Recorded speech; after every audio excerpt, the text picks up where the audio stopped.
Welcome back. It's time for Paul Catalina's Top 5, and actually, I could change this graphic. We're in the top 5 offenses of the top 25 offenses, so thank you for being with us for this long Oregon Trail-like journey this week. We had a few people die of dysentery, one of typhus, but we soldier on, ready to make our settlement here in the lovely plains of Oregon. But let's get into the top 25 offenses, and let's thank Texas Beef House. Remember the promo code 365sports. Number 5, LSU. Yeah, Garrett, I have them at number 5. I think Garrett Nussmeier is going to pass for 11,000 yards this year in this offense.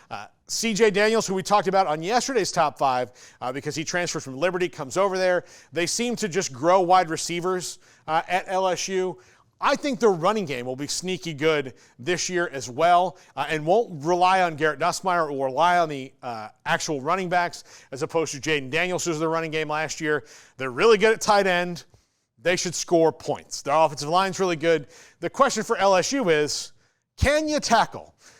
You have maybe the best overall defensive player in the country, and Harold Perkins Jr.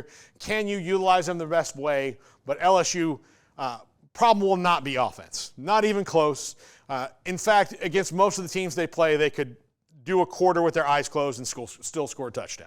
That's how good they're going to be on offense. Number 4, Ole Miss. Jackson Dart's back. Ulysses Bentley is at running back. Yes, they lose Quinshon Judkins. But wide receivers across the board are better.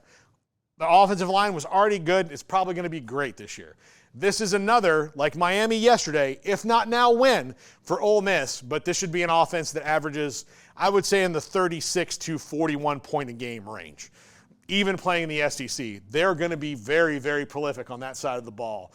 And I expect to see a lot of touchdowns. And Jackson Dart should be sitting in New York at the end of the year if they score as much as they have built around him to score. If they don't, and he's not, then Ole Miss really has to look at what they're doing, because this is a roster that's unlike anything that Ole Miss has ever, and I say ever, in the history of Ole Miss ever had. Number 3, Texas. You know, they're like, oh, they lost Adonai Mitchell. Oh, Jatavian Sanders is gone. Oh, no, Xavier Worthy is playing for the Chiefs and is going to score 50-yard touchdowns like that. Oh, no, whatever shall we do? I don't know. Isaiah Bond, Matthew Golden, Jonte Cook. Yes, they lost C.J. Baxter, but, oh, look, a running back just appeared out of nowhere, and Jaden Blue. And they have Trey Wisner, and they have a ton of stud freshmen. And let's go get a catcher from the baseball team. Let's see if he can run the ball. Their offensive line's still really good, and they still have Quinn Ewers. And their backup quarterback is Arch Manning. So no matter what happens to the Texas Longhorns, it should be really, really good. Number 2, Ohio State.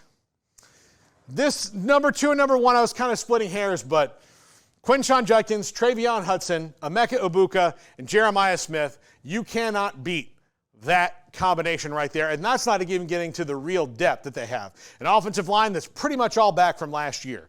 And a quarterback in Will Howard who's won a conference title before, albeit not the Big Ten title, but again, another if not now win team for their coach and Ryan Day. If this is not their year, I don't know what is. It's teed up for you, Ohio State. You have the best roster in the country. Go do your thing. And number 1, quack, quack, quack, the Oregon Ducks. Dylan Gabriel steps into an offense that already has Tez Johnson, that got Evan Stewart from Texas A&M.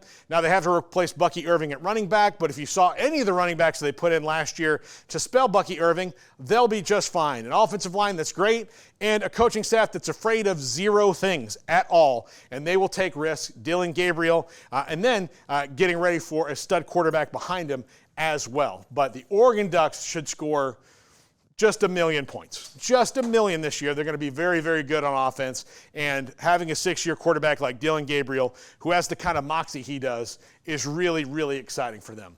That's going to do it for the top 5. We're wrapping it up right now. Hey, remember, send me on Twitter at Paul Catalina. Next week, we're going to build the perfect college football roster. If you have somebody you think should be on it, send it to me at Paul Catalina. Garrett and I are going to build that roster next week. That will be next week's top 25 or top 5 as it will. Brought to you by Texas Beef House. Thanks a lot. We're wrapping up right now.